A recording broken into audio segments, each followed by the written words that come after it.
আসসালামু আলাইকুম ওয়া রাহমাতুল্লাহি ওয়া বারাকাতুহু। সুপ্রিয় শিক্ষার্থী বন্ধুরা, আশা করি তোমরা সকলে অনেক, অনেক ভালো আছো। আমিও আল্লাহ তাআলার অশেষ রহমতে অনেক ভালো আছি। তো আজকে আমি তোমাদের সামনে উপস্থিত হয়েছি তোমাদের যারা ২০২৪ শিক্ষাবর্ষের ৭ম শ্রেণীর শিক্ষার্থী, তারা সকলেই ম্যাথ পরীক্ষা নিয়ে অনেক উদ্বিগ্ন অবস্থায় আছো এবং তোমরা সকলে অনেক চিন্তিত আছো, এটা বুঝতে পারতেছি। তো তোমাদের এই চিন্তাটাকে কিছুটা লাঘব করার জন্য আজকে আমি তোমাদের সামনে উপস্থিত হয়েছি। আজকে আমি একটি মডেল কোয়েশ্চেন তোমাদের সমাধান করে দেখাবো। যে কোয়েশ্চেনটি সমাধান করলে তোমরা যদি A to Z সমাধান করো তাহলে অবশ্যই, অবশ্যই তোমাদের এখান থেকে কিন্তু কমন আসবেই ইনশাআল্লাহ। আর এই সমস্যাটি আমি এমনভাবে তৈরি করেছি যেটা তোমার হচ্ছে বলা যায় যে 100% তোমরা কমন পেতেও পারো এই টপিকস এর উপর। যে তোমাদের এই পদ্ধতিতে প্রশ্নগুলো হবে। আর এই প্রশ্নগুলো তোমরা ইনশাআল্লাহ যদি সলভ করো তাহলে তোমাদের সকলের অনেক উপকার হবে। তো চলো আর কথা না বাড়িয়ে তোমাদের এই ভিডিওটি তোমরা সকলেই খুব মনোযোগ সহকারে দেখবে এবং তোমরা যদি এটি ভালো করে দেখো তাহলে তোমাদের পরীক্ষা কিন্তু অনেক, অনেক, অনেক ভালো হবে ইনশাআল্লাহ।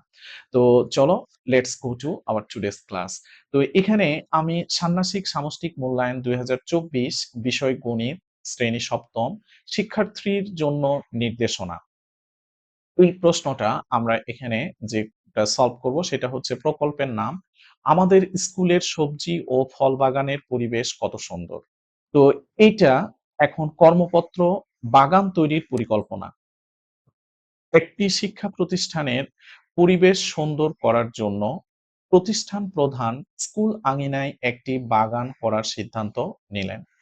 বাগানের কিছু অংশ সবজি চাষের জন্য এবং কিছু অংশ ফল গাছ লাগানোর জন্য নির্ধারণ করা হলো। বাগানটিতে ক্ষেত্রফল কত হবে? চলো আমরা এর জন্য সম্ভাব্য একটি পরিকল্পনা করি।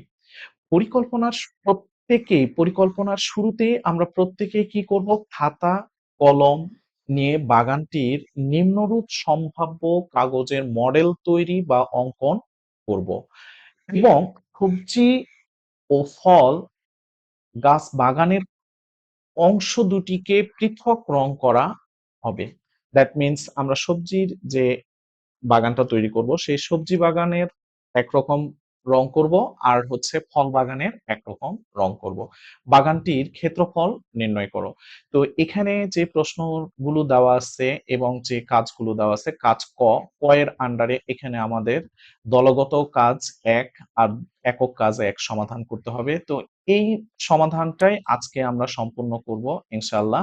তারপরে পরবর্তী যে সমস্যাগুলো আছে সেই সমস্যাগুলোর জন্য আমি পরবর্তী আবার যে ভিডিও আপলোড করব সেই ভিডিওটিতে তোমাদেরকে আমি পার্ট বাই পার্ট এগুলো সলভ করে দিব ইনশাআল্লাহ।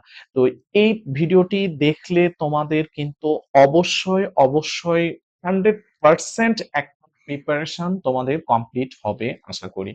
আর এই প্রিপারেশনটা যদি তুমি ভালোভাবে নিতে পারো তাহলে তোমার পরীক্ষার হলে যেয়ে তুমি অবশ্যই খুব ভালো পরীক্ষা দিয়ে আসবা ইনশাআল্লাহ।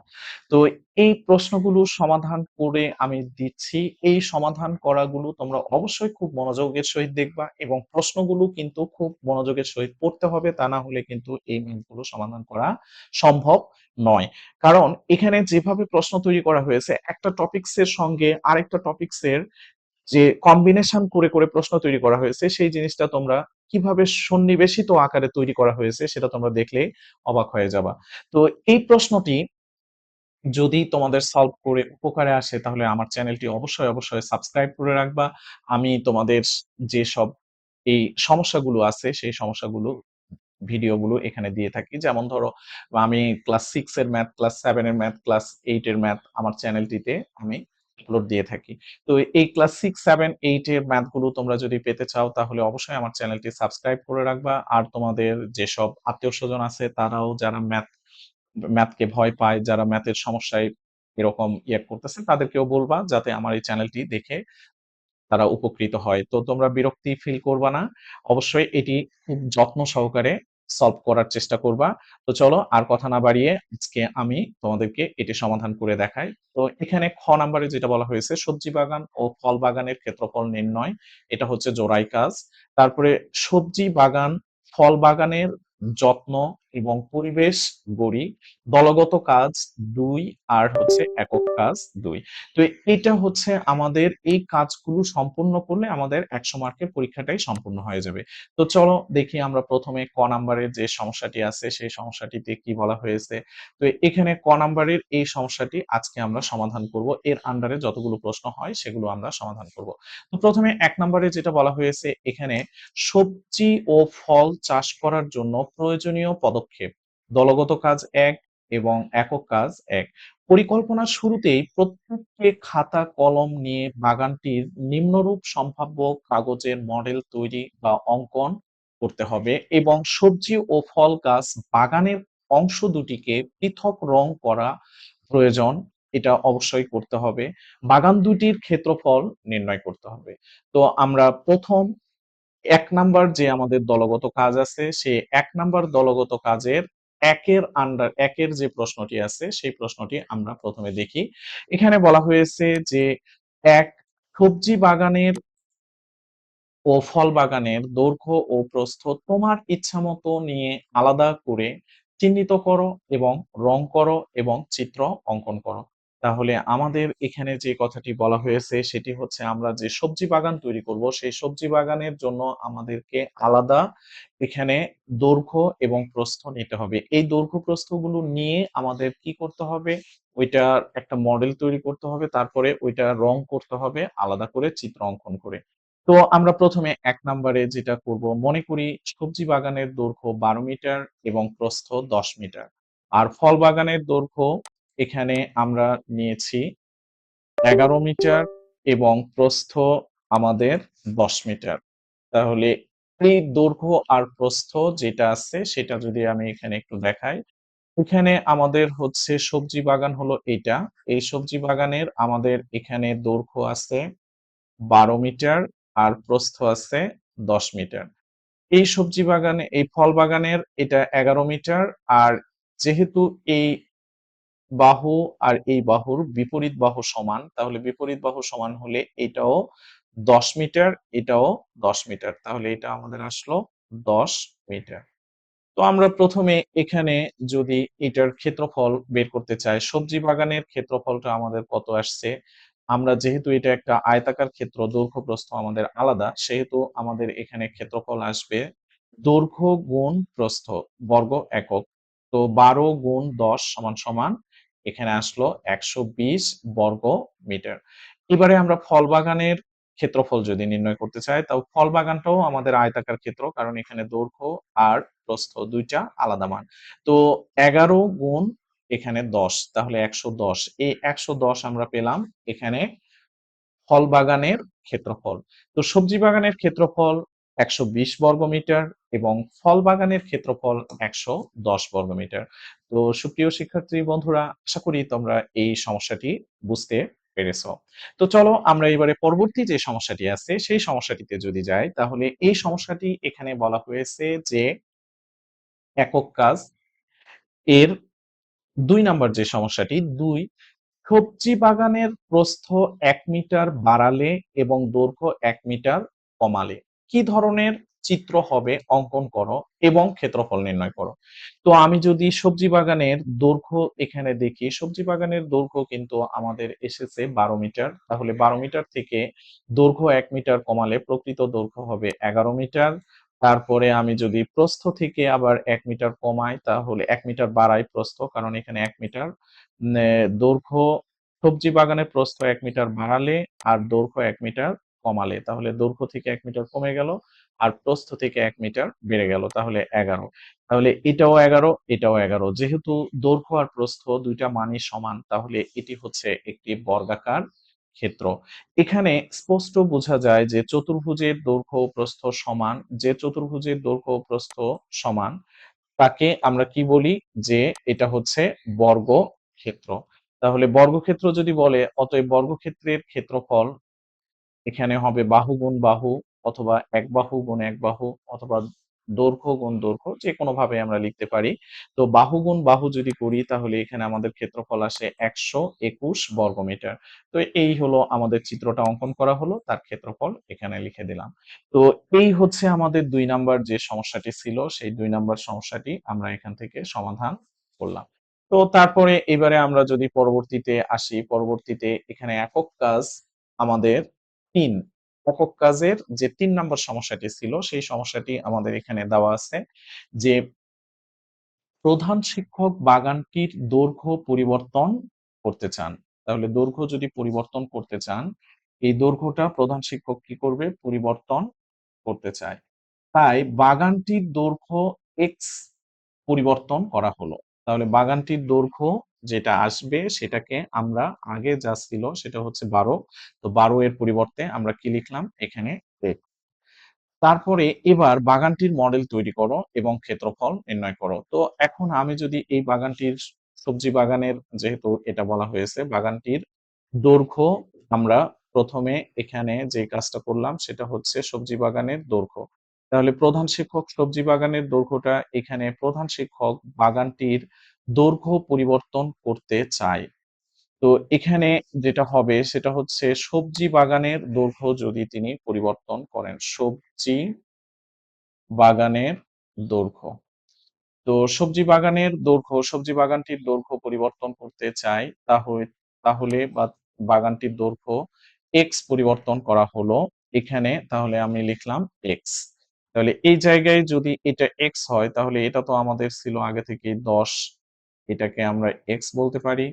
এটাকে আমরা আগে ছিল ১১, আর এখানে আমাদের আসবে এখন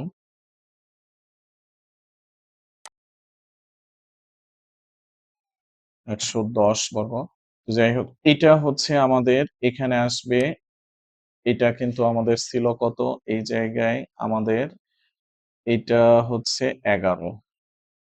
আর এই বাহু আর এই বাহু বিপরীত বাহু, যেহেতু এই দুটাই ১০, এটাও ১০। এগুলো হলো ১০। তো এখন আমি যদি প্রথমে এই সবজি বাগানের ক্ষেত্রফলটা বের করতে চাই, তাহলে সবজি বাগানের দৈর্ঘ্য আর প্রস্থ ২ টা যদি গুণ করে দেই, দৈর্ঘ্য গুণ প্রস্থ তার মানে ১০ গুণিতক এখানে x, তার মানে ১০ গুণিতক x যদি হয় তাহলে ১০x বর্গ মিটার। এই ১০x বর্গমিটার আমরা পেলাম এখানে সবজি বাগানের ক্ষেত্রফল। এবারে আমাদের আগের যে ক্ষেত্রফল ছিল সেটা হচ্ছে এটা। তো এখন এখানে ফল বাগানের বা বাগানটির ক্ষেত্রফল যদি আমরা বের করতে চাই, তাহলে বাগানটির ক্ষেত্রফল এখানে প্রথমে আমরা হচ্ছে সবজি বাগানের ক্ষেত্রফল বের করলাম ১০x বর্গমিটার। এবারে ১০ আর হচ্ছে x, তাহলে x হচ্ছে এখানে ১০ হচ্ছে প্রস্থ, কিন্তু দৈর্ঘ্যটা আমাদের বাগান মানে সবজি বাগান, ফল বাগান ২ টাই। তো এখানে আমাদের কিন্তু আসে এই জায়গাতে আমাদের হচ্ছে কত? এই মানটা এখানে আমাদের x, আর এটা হচ্ছে ১১। তাহলে আমাদের সম্পূর্ণটা আসলো x প্লাস ১১। তো আমরা এই জায়গায় যদি এবারে x প্লাস ১১ এটা ব্যবহার করি তাহলে আমাদের প্রথমে আসবে এখানে ১০x আর এখানে আসবে ১১০। তো ১১০ বর্গ মিটার, এই হচ্ছে আমাদের এটার গুণফল। তাহলে এই সম্পূর্ণ বাগানটার ক্ষেত্রফল আমরা পেলাম ১০x যোগ ১১০ বর্গমিটার। এরপরে আশা করি শিক্ষার্থী বন্ধুরা তোমরা এটা সকলেই বুঝতে পেরেছো। আর যদি বুঝতে পারো তাহলে তোমরা এবারে পরবর্তী যে সমস্যাটি আছে ধৈর্য ধরে তোমরা অবশ্যই এই ভিডিওটি দেখবা, তাহলে তোমাদের পরীক্ষাটি কিন্তু অনেক অনেক ভালো হবে এই আশায় আমি ব্যক্ত করি।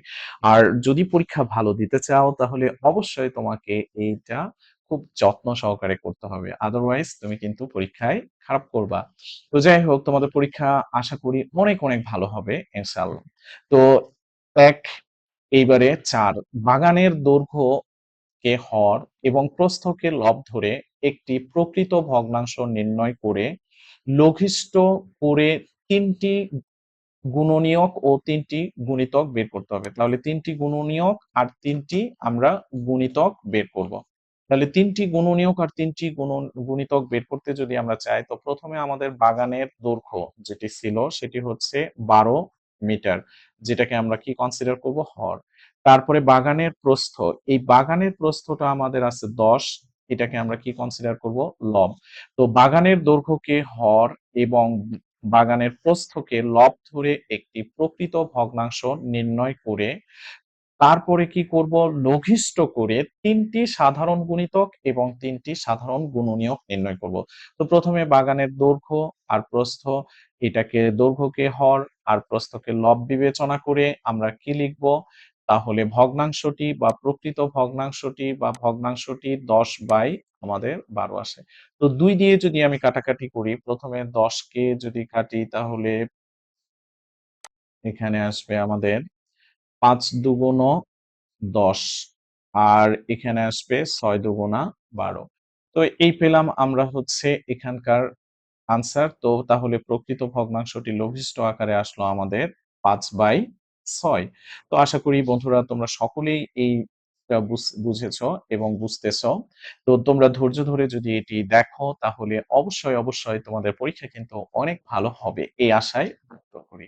তো তারপরে এবারে আমরা ৫/৬ এর ৩টি গুণনীয়ক লিখব। তো গুণনীয়ক যখন আমরা লিখতে যাই তখন গুণনীয়ক লেখার সময় কিন্তু আমাদের লব হরকে কি করতে হয়? গুণ করতে হয়। ১, ২, ৩, ৪ আমরা যদি ৩ টি গুণনীয়ক লিখতে চাই তাহলে ৩ পর্যন্ত গুণ করব। যদি ৪ টি লিখতে চাই ৪ পর্যন্ত গুণ করব। যদি ২০ টি লিখতে চাই তাহলে ২০ পর্যন্ত গুণ করব সংখ্যা। তো ১ম যে ভগ্নাংশটি ছিল আমাদের প্রকৃত ভগ্নাংশ এসেছে। সেই ভগ্নাংশটি দ্যাট মিনস এই ভগ্নাংশটির লব ও হরকে আমরা কি করব? এই যে ৫ আর নিচে হলো ৬। তো আমি এটার লবকে যদি আমি আর হরকে লিখার পরে শুধুমাত্র হরকে গুণ করব। কত দিয়ে? ১ দিয়ে। তাহলে আমি এটাকে কি করব? ৫ আর ৬ কে ৬। তাহলে এটা হবে আমাদের একটি ভগ্নাংশ। তারপরে ২য় ভগ্নাংশটা এবারে ৫/৬। তো ৫/৬ যে ভগ্নাংশটা আছে এই ৫ আর নিচে ৬ এর সাথে গুণ ২ তাহলে ৫/১২। এরপরে পরেরটা আছে ৫/৬। এরপরে ৫/৬ কে আমরা ৫ গুণ ৫ ভাগ এখানে ৬ গুণ ৩। তাহলে এটাও আসলো আমাদের ৫/১৮। তাহলে এই হলো ৫/১৮, ৫/৬ আর ৫/১২ এই ৩ টি হলো আমাদের কি গুণনীয়ক। তাহলে এই ৩ টা গুণনীয়ক আমরা এখানে উত্তরের জায়গায় লিখলাম ৫/৬ তারপরে ৫/১২ এবং ৫/১৮ হলো আমাদের ৩ টি গুণনীয়ক। তো এবারে ৩ টি গুণিতক যদি আমরা লিখতে চাই, গুণিতকও সেম একই পদ্ধতিতে বের করা যায়। তো গুণিতক বের করার সময় আমরা লবকে এবারে কি করব? ১ দ্বারা, ২ দ্বারা, ৩ দ্বারা গুণ করব। যেহেতু ৩ টি বলেছে এজন্য গুণ করব। তাহলে ৫/৬ এইটার লবকে আমি যদি ১ দিয়ে গুণ করি তাহলে ৫ আর নিচে হলো ৬। এরপরে ৫/৬ এটার লবকে ২ দিয়ে যদি গুণ করি ১০/৬। এরপরে ৫/৬ এটার লবকে ৩ দিয়ে যদি গুণ করি তাহলে ১৫ এখানে আসে ১৫ আর নিচে হলো ৬। তো এটাকে আমরা যেহেতু কাটাকাটি করতে পারি সেহেতু আমরা কি করব? এটাকেও কাটাকাটি করতে পারি। তাহলে এখানে ৩ এখানে আমাদের রেজাল্ট আসে এটা কেটে দেই ৫/৩ আর এটার রেজাল্ট আসে এখানে ৫/২। এই হচ্ছে আমাদের আনসার। তো ৫/৬, ৫/৩ আর ৫/২ এই ৩ টা হচ্ছে আমাদের এখানকার উত্তর। তো এই হচ্ছে আমাদের কি বের করলাম? ৩ টা গুণনীয়ক বের করলাম, ৩ টি গুণিতক বের করলাম। দৈর্ঘ্য আর প্রস্থকে লব ও হর ধরে আমরা প্রথমে একটি প্রকৃত ভগ্নাংশ তৈরি করলাম। প্রকৃত ভগ্নাংশটিকে তারপরে কি করলাম? প্রথমে ভগ্নাংশ তৈরি করলাম, তারপরে ভগ্নাংশটিকে প্রকৃত ভগ্নাংশ রূপে লঘিষ্ঠ করলাম। লঘিষ্ঠ করে এবারে যে ভগ্নাংশটি পেলাম সেই ভগ্নাংশটির ৩ টি গুণনীয়ক এবং ৩ টি গুণিতক আমরা দেখলাম। তো এই কাজগুলো করার পর আমাদের আর এইবারে যেটা বলা হয়েছে সেটা হচ্ছে যে একক কাজের আন্ডারে আমরা ৫ নম্বর যে সমস্যাটি সেটি যদি করি তাহলে গুণনীয়ক নির্ণয় করে যে ভগ্নাংশগুলো পেলে সেই ভগ্নাংশগুলোকে বা সেই ভগ্নাংশকে সমহর বিশিষ্ট ভগ্নাংশে প্রকাশ করো। তাহলে গুণনীয়ক নির্ণয় করে আমরা যে ভগ্নাংশগুলো পেয়েছি সেই ভগ্নাংশগুলো কি? ৫/৬, ৫/৩ আর ৫/২ এই হচ্ছে আমাদের গুণনীয়ক নির্ণয় করে যে ভগ্নাংশগুলো পেয়েছি সেই ভগ্নাংশগুলো। তাহলে এখানে আমরা যদি লিখি গুণনীয়কের সময় আমরা গুণিতকের সময় গুণনীয়ক নির্ণয় করে পেয়েছি আমরা এটা 5/6, 5/12 আর হচ্ছে 5/18 এই ৩ টা ভগ্নাংশ আমরা গুণনীয়ক থেকে পেয়েছি। তো আমি যদি এখানে লিখি গুণনীয়ক থেকে এই ভগ্নাংশ,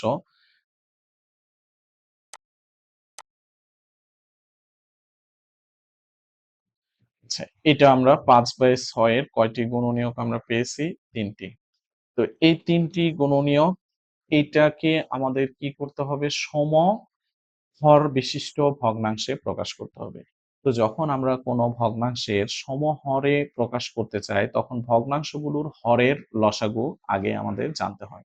তো ভগ্নাংশের হরের লসাগু যদি আমি করি, তাহলে এখানে আমাদের ভগ্নাংশের হরের লসাগু আসতেছে ভগ্নাংশের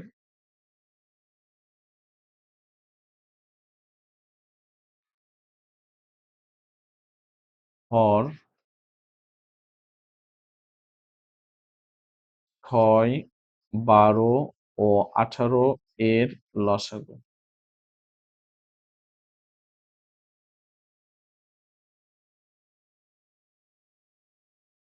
লসাগু হলো ১৮। ওকে, ১৮ যদি আমাদের লসাগু হয়, তাহলে এই লসাগুটাকে আমরা ১ম ভগ্নাংশের হর দিয়ে ভাগ করব। তাহলে ১ম ভগ্নাংশের হর আমাদের কিন্তু এখানে এসেছে কত? ৬। তাহলে ১ম ভগ্নাংশের হরকে আমরা যদি ভাগ করি হর দিয়ে ১৮ কে, তাহলে ২ আসে। তো এবারে ৫/৬ এখানে আমরা লিখি ৫/৬।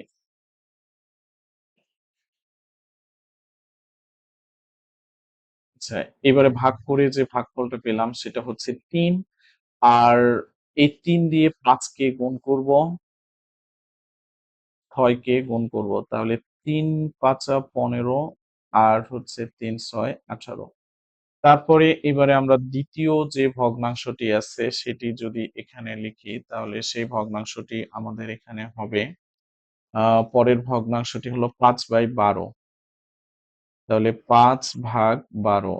এই ৫/১২, ১২ দিয়ে আমি যদি ১৮ কে সরি ৬, ১২ আর ১৮ এদের লসাগু হবে ৩৬, সরি। ৬, ১২ এবং ১৮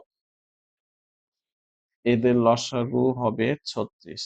আচ্ছা ৩৬ কে আমরা ১ম এ এটা কেটে দেই। ৩৬ কে আমরা ১ম এ ২ দিয়ে যদি ভাগ করি তা সরি ৬ দিয়ে যদি ভাগ করি তাহলে আসে ৬। তাহলে ৫ গুণিতক এখানে ৬ আর ৬ গুণিতক ৬। তাহলে উপরে ৩০ আর নিচে পেলাম ৩৬। এরপরে ৫/৬ এইবারে ১২ দিয়ে ৩৬ কে ভাগ করলে আসে ৩, তাহলে লবকে ৩ দিয়ে গুণ আর এখানে ভাগ ১২ কে যদি ৩ দিয়ে গুণ করি তাহলে এখানে আসবে ১৫/৩৬। তারপরে এবারে আমরা পরবর্তী যে সমস্যাটি আছে সেটি হচ্ছে ৫/১৮। এই ৫/১৮ এইটার ১৮ দিয়ে ৩৬ কে ভাগ করলে আসে ২, তাহলে ৫ গুণিতক ২ আর ১৮ গুণিতক ২। তাহলে এখানে আমরা পেলাম ১০ আর নিচে হচ্ছে ৩৬। এই হচ্ছে আমাদের সমহরে প্রকাশ করা হলো ভগ্নাংশ ৩ টাকে। তাহলে বন্ধুরা আশা করি তোমরা সকলেই বুঝতে পেরেছো। এই ভগ্নাংশগুলোকে দেখো একটা প্রশ্ন থেকে আমরা কত ধরনের প্রশ্ন এখান থেকে বের করতেছি। তো এর পরবর্তী যে সমস্যাটি আছে সেটি হচ্ছে আমাদের একক কাজ। তো একক কাজের এই সমস্যাটি তোমরা তোমাদের টেক্সট বুকেও দেখেছো এই সমস্যাটি। দৈর্ঘ্যকে A এবং প্রস্থকে B ধরে চিত্রের সাহায্যে দেখাও যে a plus B whole square সমান A square plus 2ab plus B square. তো আমি যদি এই চিত্রটা এখানে দেখাই তাহলে এটি হচ্ছে আমাদের সম্পূর্ণ একটা বর্গক্ষেত্র, যার এই বাহুটাকে আমি a যদি বলি তাহলে এই বাহুটা হবে আমাদের b। আর এই বাহুটাও a হইলে এটা হবে আমাদের b। সিমিলার ওয়েতে এবারে এই বাহুটার বিপরীত বাহু হচ্ছে এটা এ, এই বাহুটার বিপরীত বাহু হলো এটা এ, এই বাহুটার বিপরীত বাহু হলো এটা বি, এই বাহুর বিপরীত বাহু এটা বি। তারপরে এই বাহুর বিপরীত বাহু এটা এ আর এই বাহুর বিপরীত বাহু এটা এ। এই বাহুটার বিপরীত বাহু বি আর এই বাহুটার বিপরীত বাহু বি। তো এখন আমি যদি প্রথমে এই প্রথম যে বর্গটা আমরা নিয়েছি এই বর্গটার ক্ষেত্রফল যদি নির্ণয় করি এই বর্গটার, তো এই বর্গের ক্ষেত্রফল যেহেতু এটা বর্গক্ষেত্র সেহেতু আমাদের এখানে কি হবে বর্গের বাহু গুণ বাহু হয় ক্ষেত্রফল। তো এই জন্য এখানে লেখা হয়েছে দৈর্ঘ্য ৬। তো এখানে দৈর্ঘ্য আমাদের কিন্তু ১২ ছিল, সরি। আর এখানে প্রস্থ হচ্ছে আমাদের ৮, সরি, প্রস্থ হচ্ছে ১০। তো দৈর্ঘ্য ১২ কে এ এবং প্রস্থ ১০ কে বি ধরে আমরা যদি এখানে ক্যালকুলেশন করি তাহলে আমরা এখানে যেটা পাবো এ গুণ এ মানে হচ্ছে বাহু গুণ বাহু সমান সমান এ স্কোয়ার। তারপরে এখানে দৈর্ঘ্য আর প্রস্থ, এটা দৈর্ঘ্য এটা প্রস্থ, এই দৈর্ঘ্য গুণ প্রস্থ করলে এবি, আবার এই দৈর্ঘ্য আর এই প্রস্থ করলে এখানে হবে এবি, আবার এই প্রস্থ আর এই প্রস্থ এখানে মাল্টিপ্লাই করলে পাওয়া যাবে বি স্কোয়ার। তাহলে এ স্কোয়ার প্লাস এবি প্লাস এখানে আমরা যেটা পেলাম এবি প্লাস বি স্কোয়ার। তাহলে এখানে আমি যদি সম্পূর্ণটার ক্ষেত্রফলটা যোগ করে দেই, তো প্রথমে আমরা সম্পূর্ণ বর্গের ক্ষেত্রফল যদি লিখি, সম্পূর্ণ বর্গের ক্ষেত্রফল, সম্পূর্ণ বর্গের ক্ষেত্রফল এখানে বাহু গুণ বাহু। তাহলে সম্পূর্ণ বর্গের এক বাহু,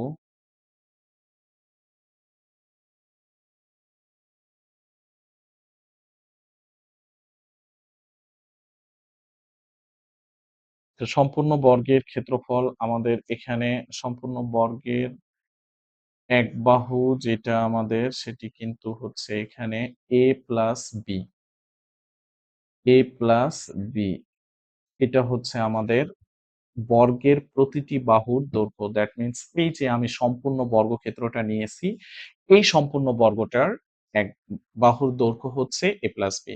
তাহলে এটার আমরা ক্ষেত্রফল যদি বের করতে চাই তাহলে বাহু গুণ বাহু, that means A plus B into A plus B. আর A plus B into A plus B মানে A plus B whole square. এটা হচ্ছে আমাদের প্রথম একটা ক্ষেত্রফল আসলো সম্পূর্ণ বর্গের ক্ষেত্রফল।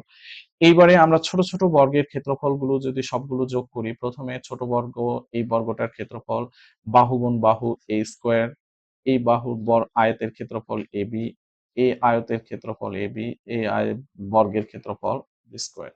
তাহলে এবারে আমরা বর্গের ক্ষেত্রফল আমরা যদি এখানে যোগ করি তাহলে সবগুলোর ক্ষেত্রফল আমাদের আসে a square plus ab plus ab plus B square. তো এখান থেকে আমরা যে মানটি পাচ্ছি সেটি হচ্ছে a square plus 2ab plus B square.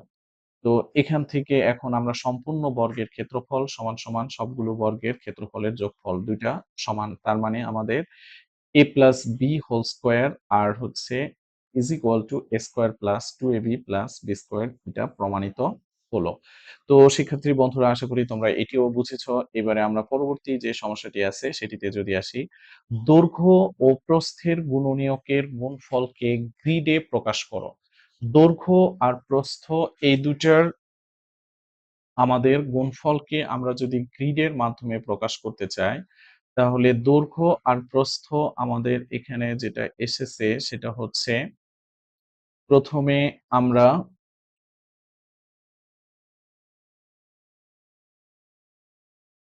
দৈর্ঘ্য ও প্রস্থের গুণনীয়কের গুণফলকে গ্রিডে প্রকাশ করো। তাহলে গুণনীয়কের গুণফল, তাহলে গুণনীয়ক হচ্ছে আমাদের এখানে যেটা এসেছে দৈর্ঘ্য ও প্রস্থের গুণনীয়কের গুণফল। তাহলে এখানে আমাদের গুণনীয়ক যেটা ছিল সেটা হচ্ছে এটা। তো এখানে আমরা গুণনীয়কের গুণফল একটা 5/6 আর হচ্ছে একটা আমরা যদি এখানে এখানে বলছে দৈর্ঘ্য ও প্রস্থের গুণনীয়কের গুণফলকে গ্রিডে প্রকাশ করো। তো দৈর্ঘ্য ও প্রস্থের গুণনীয়কের গুণফলকে গ্রিডে প্রকাশ করতে হবে। তাহলে দৈর্ঘ্য আর প্রস্থ এর যে আমরা গুণনীয়ক পেয়েছি সেই গুণনীয়কগুলোর মধ্য থেকে আমরা এখানে লিখলাম 5/12।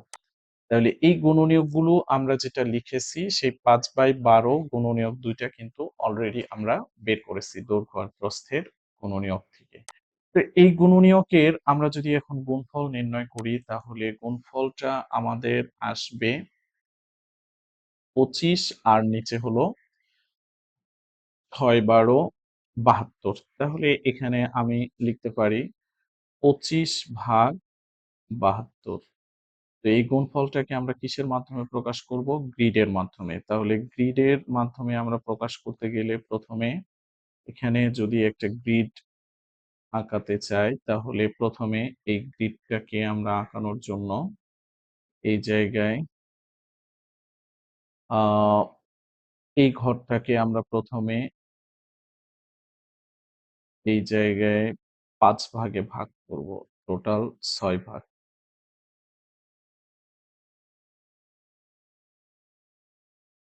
০, ১, ২, ৩, ৪, ৫, ৬। আর এই দিকের যে ভগ্নাংশটি আছে সেটিকে আমরা প্রথমে ১২ ভাগে ভাগ করব। তাহলে ১, ২, ৩, ৪, ৫, ৬, ৭, ৮, ৯, ১০, ১১, ১২। তো এখন আমি যদি এটাকে এইভাবে এর সাথে সংযুক্ত করে দেই এটা, তারপরে এটার সাথে এটা, এটার সাথে এটা, এর সাথে এটা, এর সাথে এটা, এর সাথে এটা, এর সাথে এটা। তো তারপরে এবারে আমরা এটাকে এর সাথে, এটাকে এর সাথে, এটাকে এর সাথে, এটা, এরপর এটা। তো এখন আমরা এদিকে ১, ২, ৩, ৪, ৫, ৬, ৭, ৮, ৯, ১০, ১১, ১২ এটা পেলাম। এবারে আমরা এটাকে এইদিকে ১ ঘর, ২ ঘর, ৩ ঘর, ৪, ৫ এরপর ৬। তো এই যে আমাদের যে গ্রিডটা আসলো এখন আমরা প্রথমে এখানে ৫ আর ৫ গুণ করব তাহলে ২৫। তাহলে এই যে হচ্ছে আমাদের ৫ আর এখানে হলো আমাদের ৫। তো এইটা আমরা এখান থেকে এইটুকু কালার করব। তো এই কালারটা আমরা এখানে সব এভাবে কালার করে দিব। তাহলে এটা হচ্ছে আমাদের গ্রিডের গুণফল। আর এখানে যেটা পরে বলা আছে ৬ আর হচ্ছে ১২। ৬, ১২, ৭২। আমরা যদি এখানে গুণে দেখি তাহলে ১২ টি ঘর আছে। তো এটাই হচ্ছে আমাদের গ্রিডের মাধ্যমে প্রকাশ। তো বন্ধুরা আশা করি তোমরা বুঝতে পেরেছো এই গ্রিডের সমস্যাটি। এবারে তুমি যে ৩ টি গুণিতক পেয়েছো সেখান থেকে ইচ্ছামতো একটি গুণিতক বেছে নিয়ে ৫ টি সমতুল ভগ্নাংশ নির্ণয় করো। এখান থেকে আমরা যে গুণিতকগুলো পেয়েছি সেই গুণিতকগুলোর মধ্যে থেকে একটাকে আমরা বেছে নিব। তো প্রথমটা হচ্ছে আমাদের প্রকৃত ভগ্নাংশ, দ্বিতীয়টা অপ্রকৃত, এটাও অপ্রকৃত, এগুলা নিব না। আমরা তাহলে এই প্রথম বেছে নিলাম এখানে ৫/৬। তাহলে এই ৫/৬ এর কয়টি ৫ টি সমতুল ভগ্নাংশ লিখব। তাহলে ৫/৬ এই ভগ্নাংশটি এত, এর ৫ টি সমতুল ভগ্ন লব হরকে ১ সরি ২, ৩, ৪, ৫, ৬ এগুলো দ্বারা যদি আমরা গুণ করি তাহলে প্রথমে ৫ দিয়ে ৫/৬ এটার ৫ গুণ ২ আর হচ্ছে এখানে ৬ গুণ ২। তাহলে এখানে কত পেলাম? ১০/১২। এরপর আমরা পরবর্তী যে ভগ্নাংশটি আবার যদি নির্ণয় করতে চাই ৫/৬ এবারে ৫ গুণ ৩ আর হচ্ছে ৬ গুণ ৩। তাহলে এখানে আসলো ১৫ আর নিচে হচ্ছে ১৮। তারপরে এবারে ৫/৬ এটার লব কে ৪ দিয়ে গুণ এবং হরকে ৬ গুণ ৪, তাহলে এখানে আসলো ২০/২৪, এটি একটি। তো তারপরে এবারে আমরা পরবর্তী যে সমস্যাটি আছে সেটিতে যদি আসি। আচ্ছা, এটা হচ্ছে ৫/৬। তো ৫/৬ কে এবারে আমরা ৫ দিয়ে গুণ করি, লব হরকে ৫, ৬ গুণ ৫, তাহলে কত আসলো? এখানে ২৫ আর নিচে হলো ৩০। তারপরে এখানে আবার আমরা ৫/৬ এটার লব হরকে ৬, হরকে ৬ দ্বারা গুণ করলে ৩০ আর নিচে হলো ৩৬। তো এই হচ্ছে আমাদের ৫ টি সমতুল ভগ্নাংশ যেটি আমরা বের করলাম। তো এখানে ৫ টি সমতুল ভগ্নাংশ আমরা এবারে এখানে যদি লিখি, অতএব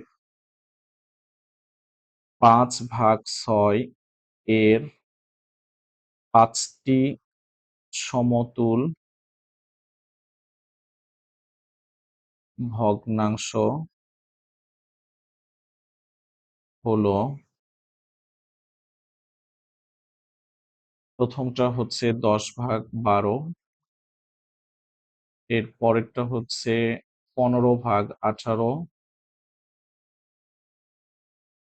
তার পরেরটা হচ্ছে ২০/২৪, তার পরেরটা ২৫/৩০, তার পরেরটা ৩০/৩৬। এই হচ্ছে আমাদের উত্তর। তো বন্ধুরা, এবারে আমরা পরবর্তী সমস্যায় যদি আসি। কর্তৃপক্ষ সিদ্ধান্ত নিল সবজি ও ফল চাষে তেমন লাভ হচ্ছে না। তাই তারা মাছ চাষ করবে, ১ মিটার চওড়া করে পুকুর খনন করল। তো মাছ চাষ করার জন্য তারা কি করলো? ১ মিটার চওড়া করে, ১ মিটার চওড়া মানে হচ্ছে যে পুকুরটা তৈরি করা হবে, সেই পুকুরের পাড়টা হবে ১ মিটার। তো আমি যদি এখানে একটা ডায়াগ্রাম দেখাই, যেমন এইটা।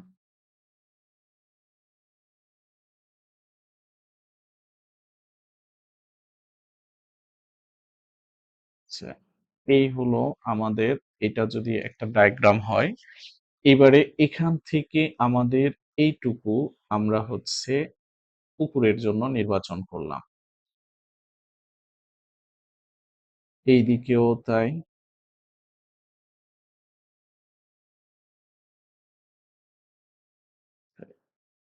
এই হচ্ছে আমাদের এটা। তো আমরা একটু যদি খেয়াল করি, এই সম্পূর্ণটা কিন্তু আমাদের হচ্ছে ১২ মিটার। আর এটা হচ্ছে ১০ মিটার। এখান থেকে এইটুকু। তো আমরা এই যে পুকুরটা যেটা তৈরি করেছি, কত?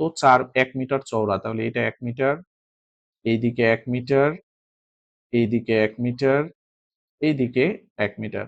তাহলে এই ১ মিটার এখান থেকে কমে গেল, এখান থেকে ১ মিটার কমে গেল। তার মানে ১ থেকে ১ মিটার, ১ মিটার, ২ মিটার বাদ গেল। তার মানে এটা ৮ মিটার।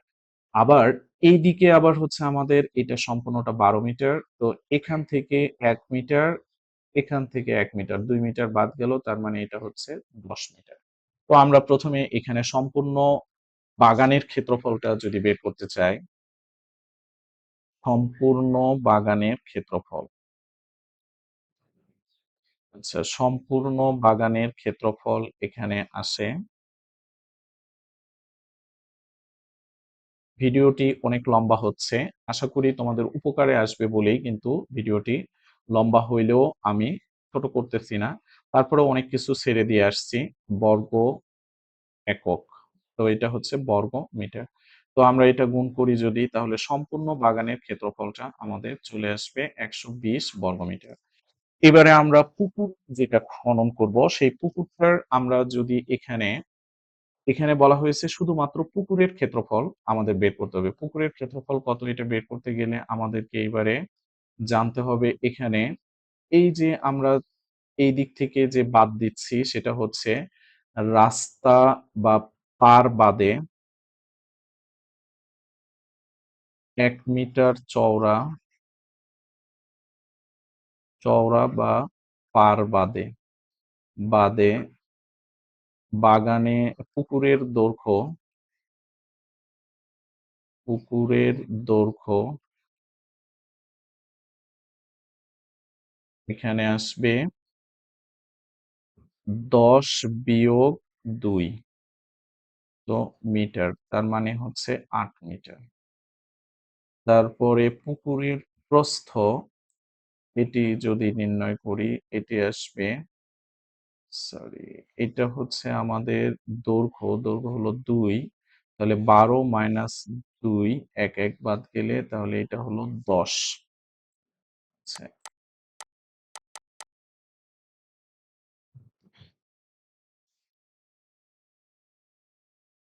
আচ্ছা এই জায়গায় দৈর্ঘ্য তাহলে আসবে ১২ মাইনাস ২। তো মিটার, দ্যাট মিনস ১০ মিটার। এই জায়গায় প্রস্থ আমাদের আছে কত? ১০ মিটার। তাহলে ১০ থেকে ২ বাদ গেলে ৮ মিটার। এবারে আমরা ২ টা যদি গুণ করি, দৈর্ঘ্য গুণ প্রস্থ, তাহলে আসবে ৮ ১০ এ ৮০ বর্গ মিটার। এই ৮০ বর্গমিটার যেটা আমরা পেলাম সেটি হচ্ছে এই ৮০ বর্গমিটার হচ্ছে আমাদের পুকুরের ক্ষেত্রফল। তাহলে পুকুরের ক্ষেত্রফলটা আমরা এখানে পেলাম ৮০ বর্গমিটার। তো বন্ধুরা, আশা করি তোমরা সকলেই বুঝতে পেরেছ। এরপরে আমরা পরবর্তী যে কাজটা আছে সেটা হচ্ছে মাছ চাষ করে কর্তৃপক্ষ ১,২০,০০০ টাকা লাভবান হলে সেই টাকা এত, এত অনুপাতে ভাগ করলে প্রত্যেকে কত টাকা করে পাবে? তো এখানে আমরা মাছ চাষ করে যে টাকাটা লাভবান হয়েছে সেই লাভের টাকাটা কি করবে? প্রত্যেকে ভাগ করে নিবে। তাহলে এই টাকাটা ১ম এ আমরা অনুপাত যেটা দেওয়া আছে, অনুপাত রাশিগুলোর যোগফল যদি নির্ণয় করি, অনুপাত রাশিগুলোর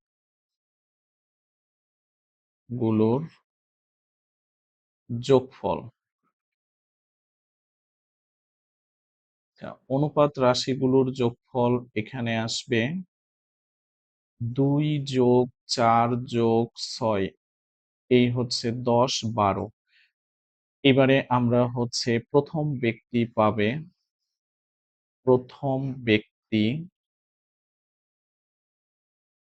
পাবে এখানে ১,২০,০০০ এর ১২ ভাগের ২।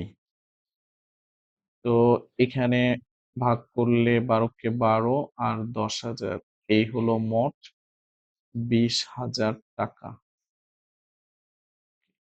এরপর দ্বিতীয় ব্যক্তি দ্বিতীয় ব্যক্তি ১,২০,০০০ এর